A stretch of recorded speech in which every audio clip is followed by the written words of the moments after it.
Listen, I love a good true crime story, and I'm here for anything nonfiction. So this month's social chapter selection, Chasing Boaz Manor, was right up my alley. Yes, and the Canadian Audible original tells a captivating real-life story of a brilliant and shameless con man who deceived investors out of millions of dollars, played an international game of cat and mouse, and is still, get this, y'all, at large. Take a listen. John had walked in assuming Boaz was probably a bad actor, but a worthy opponent. A bright guy, a mathematical wonderkin gone wrong. But after sitting across from him for 4 hours, John walked away with a very different impression. He seemed like a weak character, desperate, chaotic, and petulant. My non-professional opinion is the guy's a sociopath. Like he has no empathy for the people that he's hurt. Ooh, so shady. Y'all don't even know. We all have 20 seconds to sound off about it. So, Jess, what did you rate Chasing Boaz Manor? I gave this a 7 out of 10, and here's why. Because I couldn't tell you the difference between a mutual fund and a hedge fund, between a Bitcoin and a blockchain, but after listening to this, okay, I still can't, but I did learn something. That Bay Street protects its own, and many of its financial systems are so flawed that, like in this case, a scam can go undetected twice until it's too late. Yeah. Very good. Very good point. Okay. Oh, what'd you think, bud? Oh, me. Okay, so I gave this a question mark out of 10, and here's why. Because I both liked this story and found it annoying to listen to. I think that Boaz Manor is an absolutely fascinating and deeply unsettling character who used his intellect and his drive to swindle people out of millions of dollars. However, there's a line in the story that says, the trail eventually just got too convoluted to follow, and that's exactly how I felt about this story. Having said that, I'll just say I found myself Googling all kinds of stuff, even looking up Boaz Manor on Facebook to find his profile, which I did. We don't have any friends in common. Anyway, sorry. Andrea, how about you? I feel a podcast coming on about that. Yeah.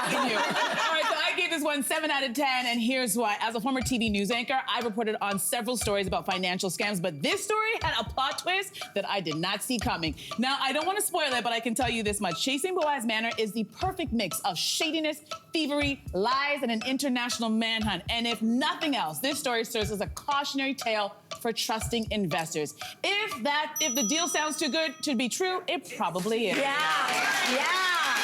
That's right. Mel, what about you? Yeah.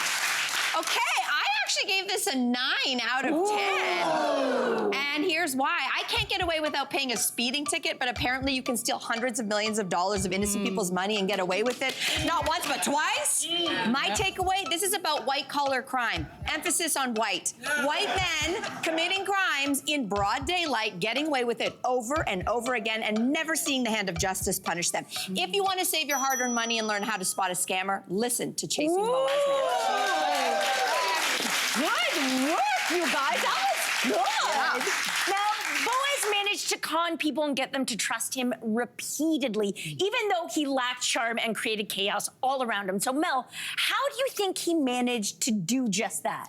I think we have this impression, we see it in the tech world especially, we think that people who have billions of dollars or a lot of money are somehow smarter than us. Yeah. Newsflash, they're not. Yeah. So we get caught up in the Mark Zuckerbergs or the crypto kings and these scammers because we think they must have an inside vision or idea that we just don't see because we're not smart enough. Exactly. You are smarter than you believe. Smarter than these guys. So as we said, Boaz, who went by aliases as well, he scammed people, thousands of people out of millions of dollars all around the world. So I'm curious, have any of you ever been scammed out of money or otherwise?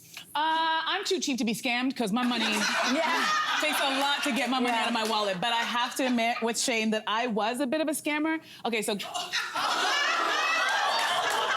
Listen, y'all. Listen, I needed a job, and I took a job as a telemarketer. You know those people call you and I was selling people nonsense, but I was 20 and I didn't know better, and I was very good at my job to the point where they promoted me to assistant manager within 4 weeks because I was so good on the phone. I believe that. You are good. People, if you're a good salesperson and you get people on the hook, I'm telling you, it's intoxicating. But once I realized what I was doing to people and how I could get their information, like their SIN number, their social insurance number, and their credit card number, and their address. You didn't do anything bad. I didn't didn't do it.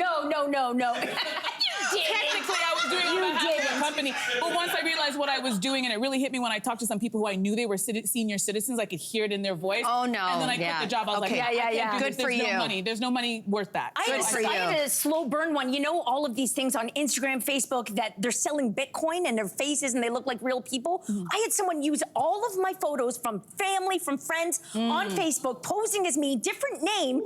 And for the first like 6 months, they were just like a nice person, hanging out with friends, sending memes that were about happiness and rainbows. And then finally it landed.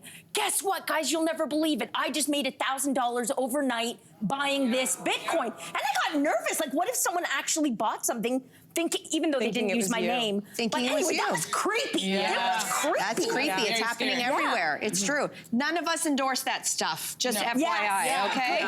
We're never selling stuff. Boaz's parents seem to be in denial about what their son has done because they brush off his first fraud case here in Canada as a regulatory issue or a minor mistake by someone who was just young and inexperienced.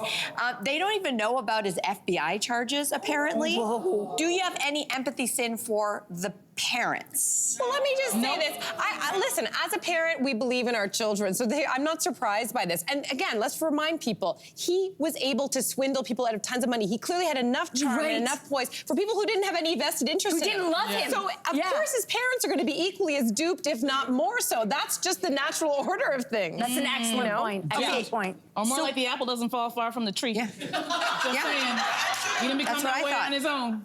Okay. That's what I thought. Listen, would you be able to support your child, though, once you realize, okay, he's been doing all of these things? Would you still be able to stand by him? Apparently, he was living and hiding in his own parents' basement in Forest Hill, Toronto. I truly believe that my imaginary children would be perfect, and so yeah, I would support them. You'd let them stay in the basement. Yep. All right. Well, chasing Boaz Manor, it has definitely got a lot of us thinking about things. And good news, you can join Cynthia and me on Instagram Live tomorrow at 4:30 p.m. Eastern. We're going to continue this conversation about the book, including whether we've ever dealt with a master manipulator ourselves, if we've ever done a deep dive online and discovered something about someone we thought we knew. To be continued. Yes. It's going to be good. Yeah, it's going to be good. But for now, it's time for the big reveal. Drum roll, please, everybody. Our next social chapter selection is Wild Love by Elsie Silver, set in an idyllic lake town in the Canadian Rockies. Now, this spicy romance tells a story of the world's hottest billionaire struggling to resist his best friend's younger sister. Whoa, it's the perfect hot summer romance. So make sure to head to audible.ca so you can listen along with us. Now, don't forget, your first audiobook is free with your membership. So what are you waiting for? Don't go anywhere. Download that. We'll be right back. Hey there, what did you think? Drop your comments below and join the conversation. And don't forget to like and subscribe so you can find more on everything from food and fashion to pop culture and current events. See you soon.